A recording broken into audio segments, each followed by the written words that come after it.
Welcome everyone. Hi, how you doing?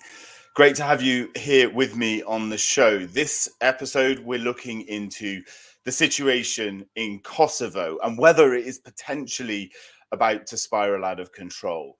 Now, I'm going to try and do a bit of a deep dive on exactly what's going on. This is an issue that is extremely thorny. I have reported from Kosovo myself. I've also reported from Serbia and other countries in the Western Balkans.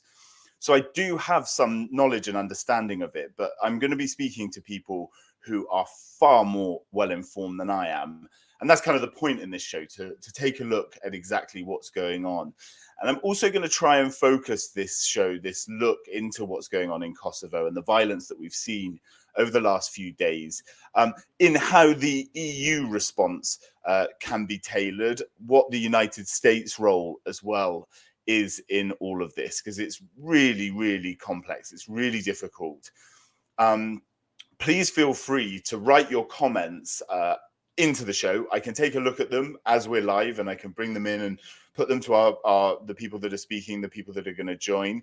They are Erjone Popova, who is a journalist in Kosovo, Una Hajdari, who is a journalist who covers the region extensively, and Toby Vogel, who's a proper expert, looking into exactly what's going on. So if you want to address any of them, please drop your comments in. You can also drop the comments in after if you're watching this not live. And I always respond and comment to everything that's going on. And you can also follow me on socials channels. My sort of name is up on the screen the whole way through, and you can drop me messages on Insta or Twitter, and we can have a discussion about this.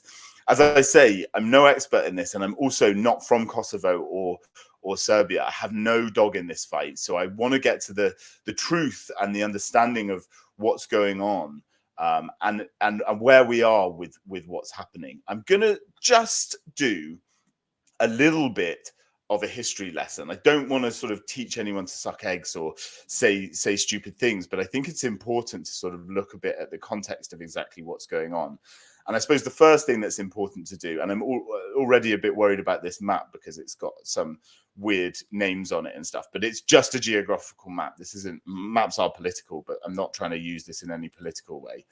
And the map I want to show is just exactly where the geography of this is. As you can see, Kosovo is sort of down in the south of Serbia. It was part of the former Yugoslavia. It declared independence from Serbia back in 2008, following the 1998-1999 war. And the ethnic Albanians wanted to sort of break free from the Federal Republic of Yugoslavia at that time. Serbia doesn't recognize Kosovo as a country, and actually a lot of other countries in the world don't either. Russia and China, and 5 countries in the EU: Spain, Slovakia, Cyprus, Romania, and Greece. And that's actually really significant. It's significant because of who takes charge of the discussions in the EU at the moment, and who's in charge of that, because one of them is Slovakian and one of them is Spanish. So their national countries don't actually recognize Kosovo as an independent state. Over the last few months, years, we've seen a number of meetings. And just at the beginning of the month, we had a sort of a deal that was agreed between the Prime Minister of Albania, Albin Kurti, who you can see shaking hands with Joseph Borrell, who is the EU foreign policy chief, and who you can see now. And the other guy just there was Miroslav Lajcek, and he is from Slovakia. And in a minute, we should be able to see. This was a meeting that happened between the Serbians and the Serbian and the Kosovar leaders. This is Alexander Vučić, the president of Serbia, who is obviously a major player in this. And so they had this deal to kind of have some sort of cooling of the tensions that have existed over the last few years. There's been battles over number plates and the registration of Kosovar number plates, crossing the borders, etc. There's been real complications. We'll go into that a little bit more with people who know a lot more about it. So this, at the beginning of the month, everyone was kind of okay. They didn't sign the deal, but they agreed the deal, and everything was kind of going okay. Now, at the beginning of this week, what we saw is violence erupting. In April, there was and local elections in one of the regions of Kosovo where ethnic Serbians live. Now, those ethnic Serbians were very unhappy. Ethnic Serbs, sorry, were very unhappy that the elections went ahead and that the government in Kosovo decided to give the ethnic Albanian mayors their jobs and put them into the municipal buildings. This created huge tensions. A police force from Kosovo went in to protect the buildings. Ethnic Serbs then started sort of creating violence outside of those buildings. They wanted to get in and get the ethnic Albanian mayors out. And in the process, NATO forces, NATO peacekeeping troops that are installed in Kosovo, many of them were injured. And this led to the NATO Secretary General announcing that there would be additional forces sent into the area. So let's take a look at what the NATO Secretary General, Jens Stoltenberg, had to say about this a bit earlier this week. Well, it was the day before yesterday. The unprovoked attacks against KFOR troops in northern Kosovo, which led to 30 peacekeepers being wounded. Such attacks are unacceptable and must stop. KFOR, the NATO forces, will take all necessary actions to maintain a safe and secure environment for all citizens in Kosovo. And we will continue to act impartially in line with our United Nations mandate. We have decided to deploy 700 more troops from the Operational Reserve Force for Western Balkans, and to put an additional battalion of reserve forces on higher readiness so they can also be deployed if needed. These are prudent steps to ensure that KFOR has the forces and capabilities it needs to fulfill its mandate. Violence sets back Kosovo and the entire region and puts Euro-Atlantic aspirations at risk. Both Pristina and Belgrade must take concrete steps to de-escalate the situation, refrain from further irresponsible behavior, and engage in the EU-facilitated dialogue, which is the only way to a lasting peace. So that EU-facilitated dialogue was that video that I showed you earlier of the two leaders coming into Brussels, which is where I am and where they have these discussions. Now, the EU Foreign Policy Chief, Joseph Borrell, who's like in charge of doing those discussions, he released a statement which said that basically the Albanian, the ethnic Albanian side and the Kosovo government needs to, needs to suspend the police operations focusing on the municipal buildings in north of Kosovo, and the violent protesters need to stand down.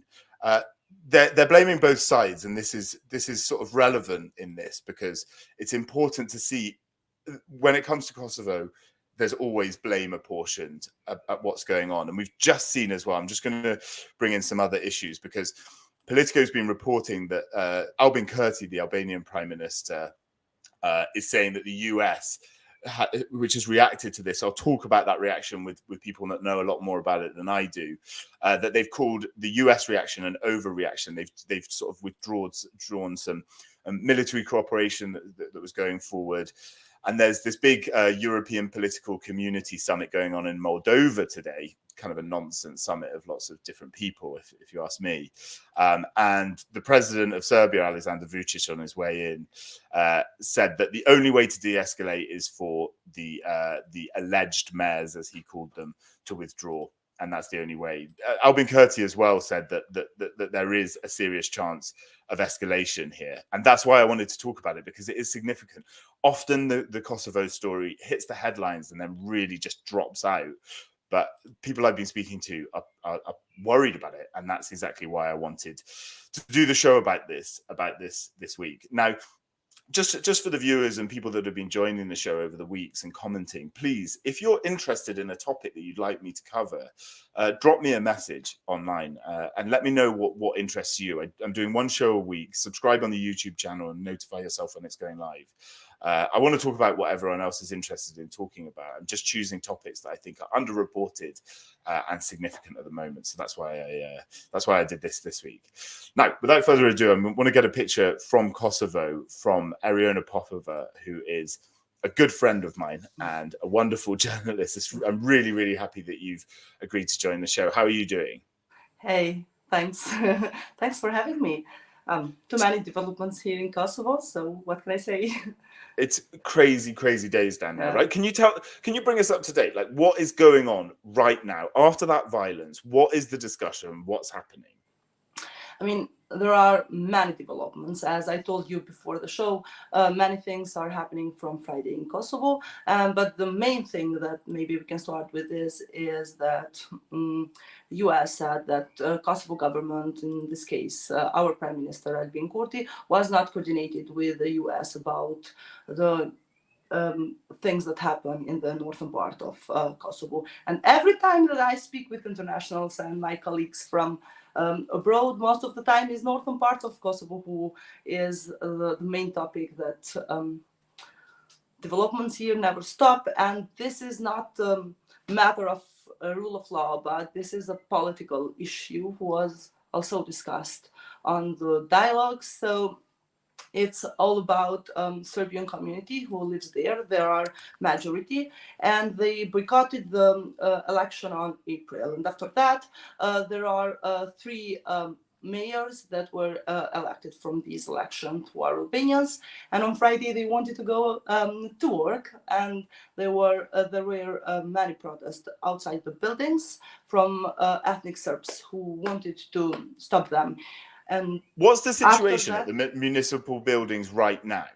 Are those mayors going into the office and still being protected by police? As I told you, this is not a matter of rule of law. When we talk about northern part of Kosovo and four municipalities there who serve ethnic Serbs lives, it's always a political issue, and this political issue, it's the main topic we was and who is also discussing in the Brussels dialogue. It's not that they wanted to enter in and was a protest out there and there were clashes. It's because the was no coordination, as U.S. Ambassador Jeff Vogel told journalists last day. They didn't know about these actions of Kosovo government on that part of our country. And on Friday, it was, let's say, more quiet because it was a rally in Serbia. Maybe you may know about that. And weekend was off for institutions. So on Monday, let's say, it started everything. And then was there were big clashes between KFOR troops who serves in Kosovo and protesters who are ethnic Serbs. So this is it, but there's no standoff right now. Everyone's kind of at home. There's no barricades. So as we heard from Jens Stoltenberg, NATO, which obviously bombed Serbia in the 90s and has, like, everybody in Serbia just basically hates NATO, right? They are sending more troops into Kosovo. Yeah. What do people where you are think about this? And what do you think it could do to the relations with Serbia? There were, Stoltenberg said that they will bring in Kosovo 700 more troops, and they are ready to bring more if it's needed. So what is happening now in the northern part of Kosovo, these four municipalities, in fact, there are three, Zvečan, Zupin Potok, and Leposavić, is that the NATO peacekeepers are on the front line, let's say, and Kosovo police are inside the municipality municipal buildings. So the clashes are between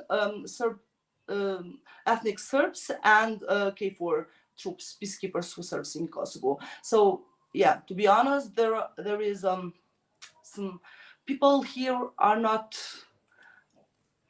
saying worry. Maybe it's not the right word, but there are many things that people are thinking, because we never were, let's say, in the fight with the US, and it's everything about US and Kosovo relations.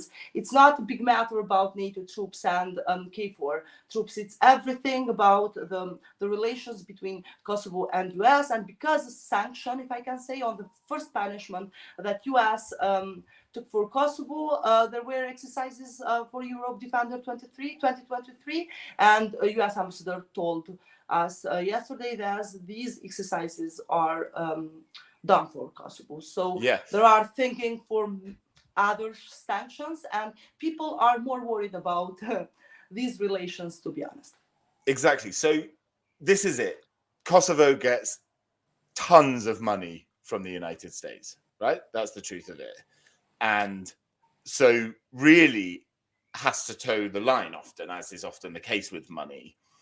But Albin Kurti seems to be kicking against the United States in this. What is going on there, and what do you think might happen? And what power do the Europeans have over the government in Pristina, in Kosovo? I don't want to be rude, but be rude. I want to be totally honest. Kosovars, and when I say Kosovars, I mean Albanians, who are majority doesn't care about European Union, and they don't have a very big impact in Kosovo to people and to Kosovo politics. When we talk about US, is another story. We are thankful for the NATO bombing and for our independence and everything. The people here think that, and in fact it's like that this country was built because of the US help. And if you, let's say, try to be against them, it's a very big issue in Kosovo. And Albin Kurti, with not coordinating with the US and the US ambassador here, made to have many reaction from the White House and the people who lives here in Kosovo. So this is the biggest worry in Kosovo. And when we talk about European Union, it's not that they have a huge impact on what is happening, and it's not that it's pretty much discussed here in Kosovo. Are people worried that these kind of scenes are going to seriously escalate into something that is dangerous and, you know, much worse? Because there's recent history of that in your country. Yes, people are worried. And when I say people, I mean Albanians who live here, because when we talk about Serb majority, it's very difficult for us as an Albanian journalist to talk to them, because mostly they don't speak to Albanian journalists. But people are worried, and there are, let's say, two groups or two opinions here in Kosovo. First, who said that Albin Kurti is wrong and he has to stop doing this, and he has to coordinate with the US, and he has to do everything what it's an, let's say, US request. And there is another part who are voters of Albin Kurti, most of them, but the people who are with him, who support him, but they think, some of them, that he is making tactics somehow because of the dialogue which is ongoing. So in total, there is a big worry in Kosovo. Yeah, it's really, really worrying. Erjone, stay there. I'm going to bring in Una Hajdari, who is another friend, and I'm so happy she's making the time to join the show. It's great to see you, Una. How are you doing? Hi, I'm great. Can you hear me okay? Hear you perfectly. Yeah. So hi, Jack. I wanted... And hi, Erjone, as well. Hey. I mean, you follow this stuff super intensively as well, and you know as well the history of all of this. This kind of doesn't come out of the blue, right? This isn't some... Albin Kurti, when he said, right, put those ethnic Albanian mayors into those municipalities, he knew that a reaction was to be expected, didn't he? Oh, absolutely. I mean, there's since 1999, almost no action conducted, no decision, not a single decision that was made by the government in Pristina involving the Serb majority North municipality, so the area in Kosovo in which all of this is happening. It never happened. I mean, when anytime Pristina did something unilaterally without the explicit approval of NATO or the EU, and ended up like this. And this is largely because those areas continue to resist any kind of full incorporation within the Kosovo institutional structures. Over the years, they've been more incorporated. They've been like semi-incorporated at various points. Right now is possibly one of those times when things are very bad and when there's little to no coordination between local Serb representatives and those in Pristina. So obviously he knew that this would lead to some kind of reaction, perhaps not at the scale, but tensions have been simmering in the country since July of last year, almost the whole time. There might have been a short respite sometime in January when things calmed down. So this was expected. And the other thing that's really important to keep in mind is that this comes at a time where Kurti is becoming more confrontational with Western nations. He's done this in the past, and it's actually in many ways his political trademark. He, unlike previous Kosovo leaders, he has liked to represent Kosovo as a sovereign unity and state that can act on its own and not have to, coordinate every single action that it does with the West. And this is an example of that, except that now he's acting, perhaps he's additionally angered by the fact that the agreement that was supposed to be signed between Kosovo and Serbia, this was much lauded, much talked about, very hotly debated agreement, which would contain the most significant concessions to Kosovo's statehood achieved so far, ended up not actually being signed by the two sides.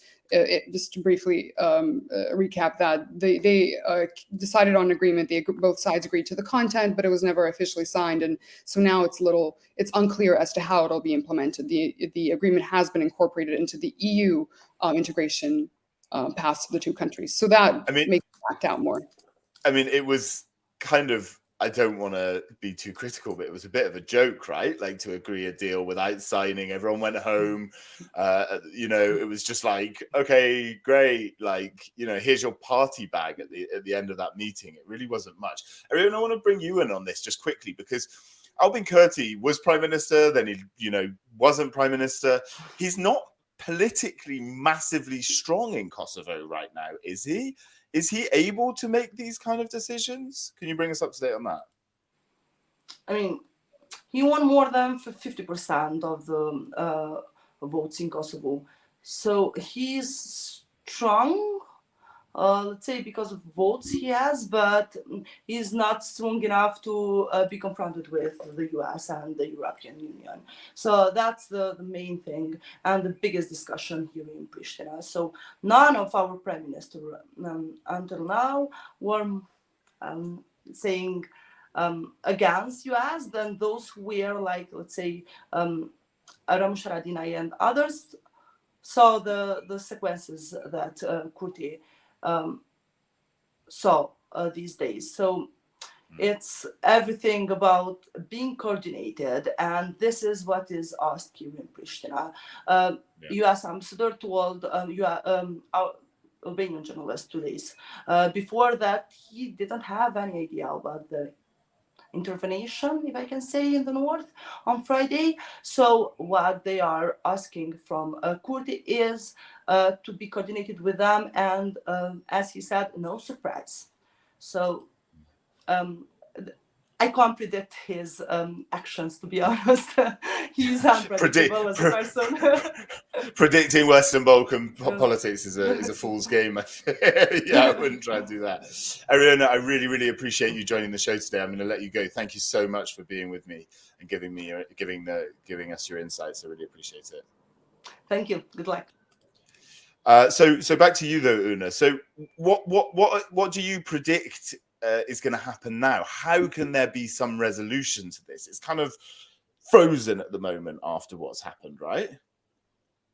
Well, Erjone rightfully emphasized the fact that anytime the US is perceived as punishing Kosovo or turning against its current leaders, that doesn't resonate very positively amongst the population. Kosovo doesn't have that many powerful allies, or allies as powerful as the U.S. That being said, there aren't that many countries that are more powerful than the U.S. So, but it is its main ally in the world. There aren't that many European countries that it has a strong relationship the way it does with the United States. And so, anytime the U.S. come off as being angry, let's say, to put it casually, with Kosovo, then this resonates badly. I do expect Kurti to back down in some way or another, but as witnessed last year, when, if you recall, there were these tensions in relation to the license plates issue.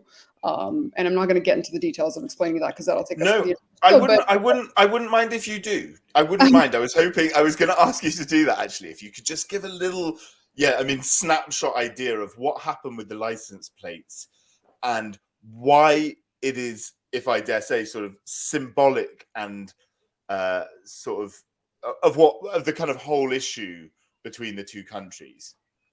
Yeah. Well, anytime there's a crisis in Kosovo and it gets reported on internationally, obviously the big supranational players are mentioned: U.S., the UN, NATO, the EU, obviously as well. But most of these conflicts, most of the tensions that have arisen the last couple of months have come out of very seemingly banal and benign issues. Last year, Serbian political leaders, so we're talking about mayors, MEPs, ministers, pulled out of the Kosovo institutions, or started boycotting the Kosovo institutions after Prime Minister Kurti insisted that all those who had Serbian license plates change them to Kosovo ones. And by Serbian license plates, I don't mean the ones issued for cities that are in Serbia, like Belgrade or Novi Sad or Niš. Serbia continues to this day. I mean, it's been halted at this point, but last year it was still issuing license plates for cities that are found within Kosovo, because Serbia doesn't recognize Kosovo's independence. So there are license plates for Kosovo cities like Mitrovica, Leposavić, Zubin Potok, and so on and so forth, places in the north of the country. So Kurti wanted people to get rid of these and to get Kosovo ones. However, it blew up, and again, in the echo of what's going on in Ukraine, any escalation of tensions in Kosovo is taken much more seriously. So this is why it ended up being such a big international issue, or an issue that was discussed internationally. And we're facing a similar situation right now. In any other context, nobody would really care about local mayors in Kosovo. Let's just talk quickly about Serbia. Alexander Vucic it doesn't seem to matter. It kind of plays into his hands a little bit, this stuff, doesn't it? This is. I don't want to sort of accuse him of anything, but it's what he wants to see, this kind of violence on municipal buildings, isn't it? Well, one comparison that is fair when it comes to, I think many of the comparisons between the Russia-Ukraine situation and the Kosovo-Serbia situation are overblown, but one that is fair is that Kosovo has a strong symbolic and historical importance amongst especially nationalists in Serbia, and the current president could definitely be considered one. And so for him, anytime this really hot button issue, boils up again, he gets a free sort of talking point that he can then project discuss endlessly with the public and avoid talking about other issues that are affecting the country. As you know, the rallies and the protests rallies and protests happening all over Serbia, or that have been happening over the past couple of weeks after the tragic shooting at a local school. And this is something, the shooting, while almost entirely unrelated to Vucic, has been the single biggest contributor to a dip in his popularity. So he's happy to be able to distract from that tragedy and the reactions to it with something that's going on in Kosovo, where he controls the narrative much better. He has a very strong relationship with a local, if not, I think I'm being generous by just calling it a strong relationship. Others would use harsher terms, but with the local Serbian representatives in Kosovo. And so he can control their actions much more than he can do with let's say, the Serbian opposition in Belgrade who are protesting. So beneficial for him on all sides. Yeah, it's really interesting. I mean, Serbian sort of narrative is always sort of swings back to Kosovo, and it sort of just works for him because it's that nationalist dog whistle that he can use. I'm going to bring in Una, Toby Vogel. Really, really appreciate you being with us, the founder of Democratization Policy Council and a proper expert on Western Balkans issues. Toby, thanks so much for joining us. Thanks for having me, Jack. And hi, Una. It's really good to see you. I just want to, I mean, I know you've been talking, I've already seen you've been talking online about the American reaction. Can you talk us through what the Americans have done in the wake of this violence in northern Kosovo and what your read on it is, this Defender 23 program? Well, it's really been quite extraordinary. It's not just Defender 23. Within a very short time of the violence erupting, and by the way, we should maybe also make a bit more of a distinction between what happened on Friday initially and what happened on Monday, because I think there is a level of genuine grassroots anger among the Serbian communities in Kosovo, not necessarily only against Pristina, but against Belgrade as well. But that got hijacked clearly on Monday, and it was on Monday when this really got violent. So within minutes of the mayors being escorted, there were all these reactions coming in, calls for restraint, and so on and so forth. And what's really extraordinary is the very thinly veiled threat to essentially cut Kosovo off from the Americans. So no support for membership in international organizations. Kosovo is currently in the process of joining the Council of Europe. That has angered Serbia, which voted against, which in turn was in and of itself a violation of the agreement that we mentioned, that we talked about earlier on the show. But also, I've lost your audio here. I don't know if I can't hear you there. I don't know if you've got some wireless. Yeah, sometimes those things can disconnect. I'll bring in Una. Well, if you just try and disconnect yourself and reconnect your audio, that'd be great, Toby, and we'll pick up. I wonder if you can pick up a little bit on what Toby was saying. I don't know. I know you'll probably have some comments on that. Yeah, he rightfully emphasized the speed with which the U.S. and other Western allies reacted. It's interesting because Kosovo is such a strong supporter of the United States and other Western countries that are, have mandates. So let's remember that the UN still has a mandate in Kosovo, a special mission there. The EU does as well, especially now with their police force in the north. NATO has their peacekeepers, which we've all seen sort of get in between. And so it's interesting that Kosovo, there seems to be an impression on the ground in Kosovo that the West, if they're going to criticize someone, that it's easier for them to criticize Kosovo because Kosovo will likely forgive them a lot more easier if they get criticized by the US. Yeah. I feel that for most of them, getting for folks in Serbia and for their government in Serbia, if they are criticized by the United States, Western support is on thin ice in Serbia in many circles already. So getting criticized by the US would be criticizing Serbia is much harder. So in terms of their thinking on this, I think they just wagered that it would be a lot easier to criticize Kosovo than Serbia in this situation.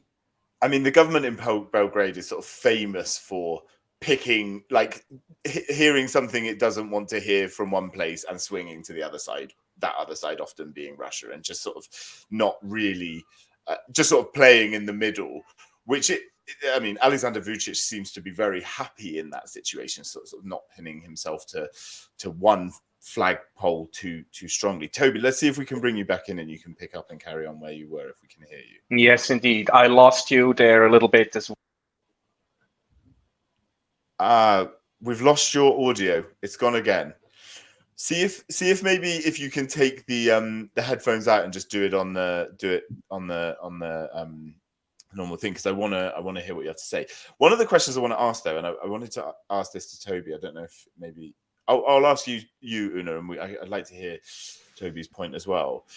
Have we got you, Toby? I don't know. Let's see. Yeah, we've got you. That's fine. Excellent. There we go. Carry on. Please pick up where you left off.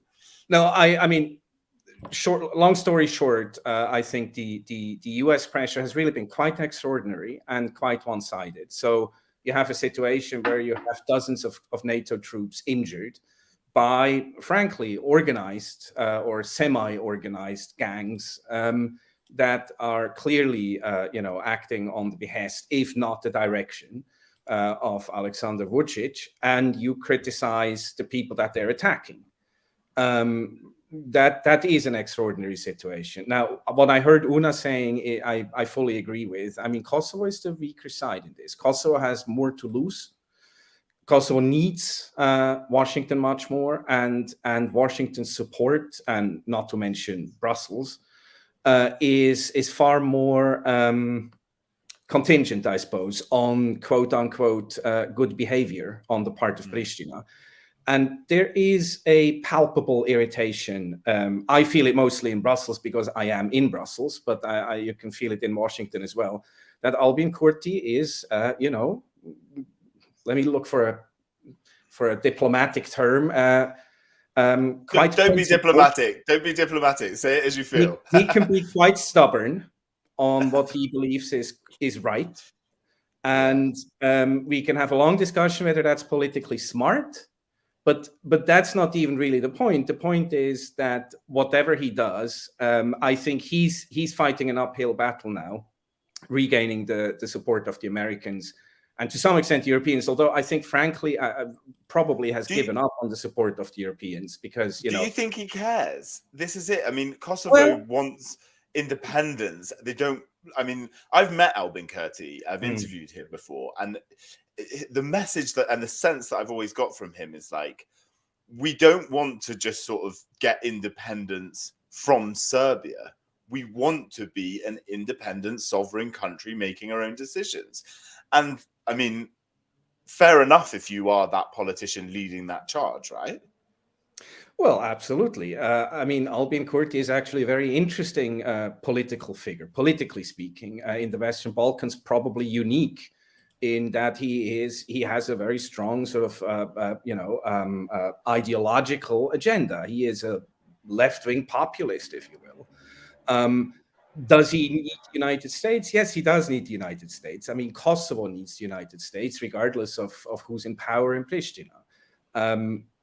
So I think, anything that upsets the United States is going to make things considerably more complicated. But the problem is that the United States itself seems to have shifted in recent months, shifted away really from its support of non-nationalist forces in Bosnia, Herzegovina, for example, and really pivoted full on to behind Alexander Vučić. And the Europeans have followed to a large degree. Do you think that's because Vučić has sort of won the elections and, feels like he's staying a bit longer? Or what's your understanding for the reason of that more? Well, you see, the whole narrative, the whole idea, the whole process of EU integration really has ground to a halt, and it was sort of artificially reanimated by the EU's giving Ukraine candidate status and Moldova and Georgia. But in terms of the Western Balkans, it is quite hopelessly stuck, and the EU doesn't have another strategy for the region. Now, this combines with a sense on the part of the Americans are frustrated by this. The Americans feel that the Europeans are not doing a good job managing, especially security challenges in the Western Balkans. And they would like the Europeans to do that so that the US, can essentially get out. I don't mean, fully disengage, but not having... Eventually they want to be out, right? That's the thing. It doesn't... they want to do business. They want to build highways and stuff like that. They want to buy factories and stuff like that. But they don't want to have to maintain, a large troop presence. They don't want to have these problems that keep raising their heads. And so they would really like to hand this off to the Europeans. And the Europeans initially, I'm talking about years ago, were quite eager to take that role. but now they're stuck with it, and they don't like it. They especially don't like having anything to do with military force, because it runs counter, I think, to the EU's sort of self-image as a peace project. Well, I mean, the European Peace That's a Facility different conversation. is now about creating weapons and buying up weapons, right? I mean, correct, but that's a very different situation, and it's not EU troops who have to actually apply violence. Whereas in Bosnia, if the situation exploded tomorrow, it would be down to EU troops, to Hungarians and Austrians and what have you. Una, I'm going to bring you in here. This is something that perhaps isn't talked about. I mean, in everything I've read, isn't talked about too much. But the Russian influence here, specifically related to what's happened in Kosovo in the last week or so, do you think there's a sort of hand of Moscow in any of this? I mean, I'm loath to ask the question. I have zero proof of it, but there's always a suggestion in that region. I mean, Russia has interest down in Kosovo and Serbia. What do you think? Well, whether or not Russia nudged the situation in a certain direction or not, it's definitely benefiting from it. Russia benefits when, at the moment where it's trying to convince the world that it's waging war in Ukraine because of NATO expansion. NATO troops are the ones who are getting in between Kosovo Albanians and Kosovo Serbs on the ground in the Balkans. So it helps Russia in every way possible. The crucial point here, which I think ties into what we talked about when Toby talked about when it comes to like U.S. support, is that Russia is the biggest barrier to Kosovo's independence in international Kosovo's independence, or the recognition of it in international organizations. One of the reasons why, and this isn't officially mentioned except for a couple of statements from Vučić, but one of the reasons why Serbia didn't want to sign the agreement in North Macedonia, where they were meeting, the two sides were meeting, is because it included a condition that Serbia would not intervene in Kosovo's membership in international organizations.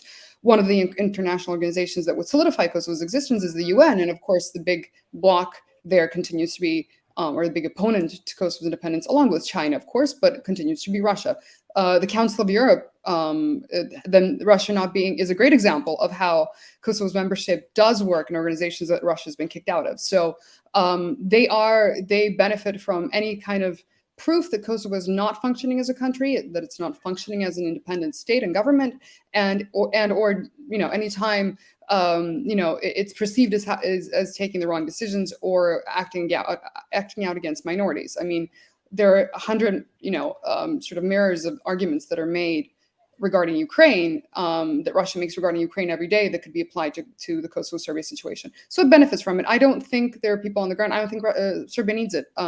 Sadly, in Kosovo, you can cause a lot of damage with a very small number of people. And even though there were a significant number of protesters in North Kosovo the last couple of days, that doesn't mean that it was funded by Russia, but Russia definitely does benefit from it. This is it. Moving to you, Toby. I mean, there's the Europeans especially don't have much bandwidth to deal with this, especially if it gets much worse. Does that mean that the situation is more dangerous, or does it mean that the situation remains more sort of focused regionally? Is that a good thing or a bad thing? I don't know if you agree with that, with what I'm saying. This bandwidth thing is something that I keep hearing here. And I'm just struggling with it, because I mean, it's not as if all the Kosovo desk officers in the Commission Directorate for the Neighborhood and Enlargement are all of a sudden doing Ukraine. This is always what I think as well. I really mean this. When it comes to Brussels, I'm like, there's a lot of you. There's a bureaucracy that's rumbling on. I mean, if the Commission is able to deal with a large number of competition cases every day, and to conclude trade agreements every day, and do all of that stuff, why isn't it able to deal with Kosovo, or to deal with Bosnia, or any of the other outstanding issues in the Balkans? So I would question the premise, but I know what you mean, and I think politically, certainly, it's true. It's true for the very top. of the policy machine in this town. But frankly, the Balkans has been off the radar screen for probably about 15 years. There was this idea that we start we give candidate status to all these countries, we start negotiations, and then sort of things will just take their course, and we'll eventually somehow deal with Kosovo through this EU-facilitated dialogue between Pristina and Belgrade. And that has not worked out. The dialogue has been going on for over a decade with very thin results. The last result was this agreement, this bizarre agreement that we talked about before, that was agreed but not signed, but then it wasn't even agreed, and then there was an implementation agreement, but it's not clear whether that was agreed, and so on. As EU as it ever gets, but actually not process signed. Absolutely, process over outcome. And the Europeans are happy as long as there's a process, because it liberates them from having to ask the hard question of why isn't this working? Why are we? Think about it. Why isn't it working, Toby? Why isn't it? Is it Borrell being Spanish, not really being in favor of Kosovo independence anyway? Is it Lajcak not really not doing his legwork? Is it just an impossible situation that can't be solved by the Europeans? I don't think it's an impossible situation that can't be solved by the Europeans or anyone else. I think it is solvable, but it requires skill. I don't think it's necessarily. I don't think it's a problem of Borrell and Lajcak primarily, but of course, whoever thought that putting two diplomats from non-recognizing countries, which after that are a tiny minority inside the EU, of putting them in charge of this process, I don't know what they were on, but it wasn't a good decision. Having said that, why isn't it working? I think for a number of reasons. One reason is that the pull of membership, the attractiveness of membership, obviously has greatly faded over the years as it became more and more distant. If you talk to Kosovo officials, I mean, EU integration is really just not anywhere near. It's probably not even among the top 10 issues for them. It just that's what Erjone was saying as well. Like, they don't care. Yeah. It's just not hitting headlines. It's not written about. It's not talked about on TV. They don't care. Yeah, and think about it. I mean, it's going to be 20 years since the EU first made the promise of, if you meet all the conditions, we will let you in, at Thessaloniki in 2020 and in 2003. 20 years. It will be another, I don't know how many years, and I don't want to make a prediction, but I'd be surprised if Kosovo joined in my lifetime. I don't think they're going to join at all. I mean, but Macron's speech yesterday was all about getting new countries in. It's a bizarre speech from him. I mean, I don't want to do this. EU accession in the Western Balkans is a whole show in itself, especially when we look at Albania and North Macedonia. But this is it. Like you say, it's not this sort of ripe fruit that they can dangle. So I suppose the question, to sort of start wrapping this up, what can be done? What levers does the EU have to prevent the situation that's going on there right now getting more dangerous? I'll ask both of you, but I'll start with you, Toby. Well, there's the micro level, the immediate level, and the immediate challenge, and there's the broader issue. I think I'm less worried actually about the immediate situation. I think there is a way to back down. I think Prime Minister Kurti has alluded to the possibility of new elections. That, of course, will presuppose that the Belgrade-aligned Serbian politicians don't boycott, because that was the part why they had Albanian mayors in the first place. But this is solvable. This is not, it might be quite difficult, challenging, but it's solvable. Some kind of compromise. But that doesn't really resolve the bigger question. And the bigger question is that of relationship between Kosovo and Serbia, and by extension between Kosovo and the wider world. And that is of course much more complicated and requires skill and a certain political vision and a political will. And I think that's where where what you said about, we can't chew gum and walk at the same time, where that kicks in, because that just isn't around in Brussels or in the member states. I don't see any European leader now with Merkel gone who would be willing to pick up the phone and call Vučić and tell him to back down. It's not about Vučić, but that's the sort of engagement that you would need, and I don't really see that happening. Focus and leadership are what are required. Toby, thanks so much for joining the show today. I really appreciate it. Thanks for your time. Pleasure. Thank you. Have a great rest of your day. So, Una, I know you want to talk. I know that you have some opinions as well about the US Embassy in Belgrade and what's going on there and what influence or shifts are happening there. Yeah, I mean, when the current U.S. ambassador to Belgrade, Christopher Hill, is one of the most experienced Balkan ambassadors, diplomats to spend time in the Balkans lately. When he was assigned to the role, this was considered to be sort of a big, move on the side of the Biden administration in terms of, showing that they are interested in sending big players to the region.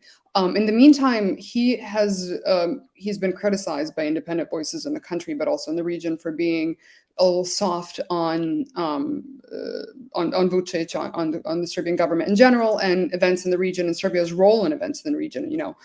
Bear in mind that during the 90s, when Hill was initially in the Balkans, the U.S. was the main peacekeeper, or the main interlocutor between intermediary between the different sides, and this doesn't seem to be the case. And analysts on the ground and people who've talked about this to the embassy off the record see that there's an indication on the U.S. side that currently the number one priority is to get Serbia out of Russia's orbit long term. And there was always U.S. involvement in this direction over the years, but it wasn't a firm goal or something where they were putting all their efforts in. And this is the actions of the U.S. Embassy in Belgrade, but also the reactions to what's going on in Kosovo are a strong indicator of that they, with everything that's going on in Ukraine, they just don't want to have, and echoing what Toby said earlier, they just don't want to have this problem anymore. And the shortest path to solving this problem, according to some people in the U.S.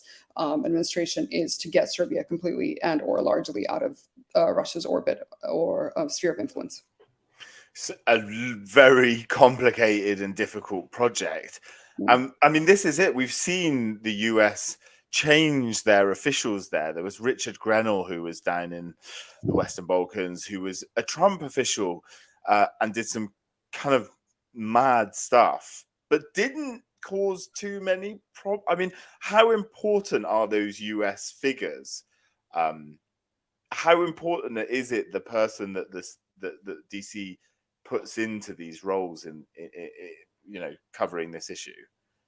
Yeah, well, you and Toby talked at length about the inability of the EU to act decisively in the region, and the US have always been the doers when it comes to the Balkans, going back to the 90s. So where the EU has been involved in this high-level dialogue, I mean, the agreement that we kept mentioning today was initially supposed to be something that was going to happen within the framework of the EU negotiations between Kosovo and Serbia, or the talks that were facilitated by the EU. But then when they only sort of really caught everyone's attention, the US started championing for them much more intensely. And so this is sadly what we're facing right now.